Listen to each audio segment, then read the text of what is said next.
It is possible to walk with Christ but still feel like something is missing. For example, the joy and satisfaction the Bible promises that we will find in Jesus. Sometimes we struggle to experience that. The Bible promises that we often read and memorize. Many of us struggle to see them realized in our lives. Today I want to speak on the 4 things that are potentially killing your faith. 4 things that are stifling your growth in God. First up, distractions. Picture your mind as a garden where focus grows the flowers of faith. But every distraction is like a weed, threatening to choke out the beauty of your devotion. For many of us, this is what distraction has done to our faith. In a world buzzing with notifications and always seeking for our attention, it's easy to lose sight of what is truly important. For every Bible chapter you can read throughout the day, there is a variety of online content screaming your name. For time set aside for prayer, there's always work that can be done, emails that can be sent just before 10 p.m. And this is me shamefully speaking from experience. For many of us, distractions are taking away precious time spent in God's presence. Well, the question you probably have is, how do we overcome all of this? I have 3 suggestions I want to present to you, in which I myself have been implementing. Firstly, set aside time for God. Just like you would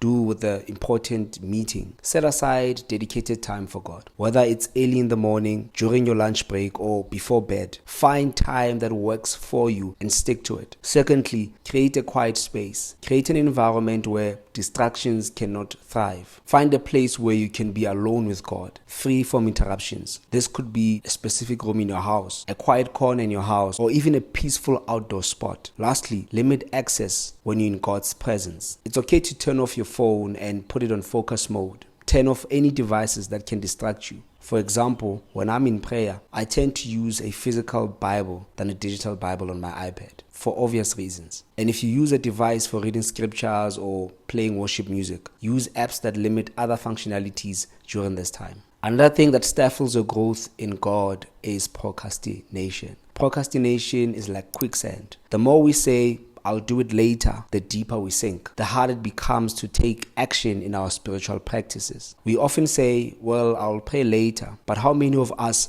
know that later never comes? Wait, is it just me? Of course not. You too know this. Procrastination is the graveyard where intentions are buried. Don't let the later rob you of time spent with God now. And how do you overcome procrastination? Well, there are 2 things I've been implementing that have been helpful to me. Number 1, start. That's it. When prayer time comes and you get a reminder despite of how you feel, just start. Starting is often the hardest step many of us struggle with. And unfortunately, no one ever finishes anything lest they first start. Secondly, define what you need to accomplish and then break it to smaller, manageable tasks. Remember the words of Proverbs chapter 16 verse 3 that says, commit to the Lord whatever you do and He will establish your plans. Third thing that is killing your faith is inconsistency. Inconsistency in our spiritual life is like a flickering light bulb that shines bright for a moment but leaves us in a dark place when we need light the most. Spiritual growth is not a sprint, it's a marathon. Skipping your spiritual exercises, be it prayer, be it reading the word, be it fellowship, is like skipping leg day. You won't be able to stand strong when trials come upon you. This scripture comes to mind of 1 Corinthians chapter 15 verse 58 that says, therefore my beloved brothers, be steadfast,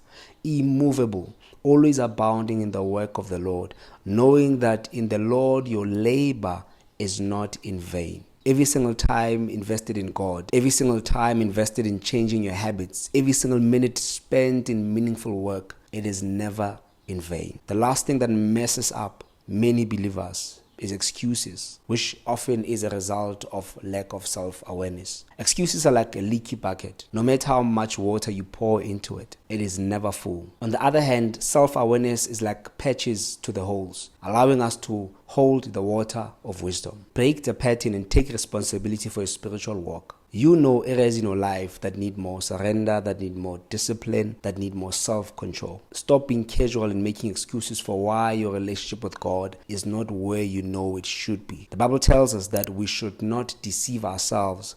God cannot be mocked. For whatever one sows, that he will also reap. This verse warns us against making excuses for our actions, as we will face consequences of what we do. That's it. That's all I wanted to share with you. If you think this video can help someone, please share it. Also hit that like button so that YouTube pushes this video to more people who might actually need to hear this. And lastly, subscribe for more content like this. Until the next video, God bless.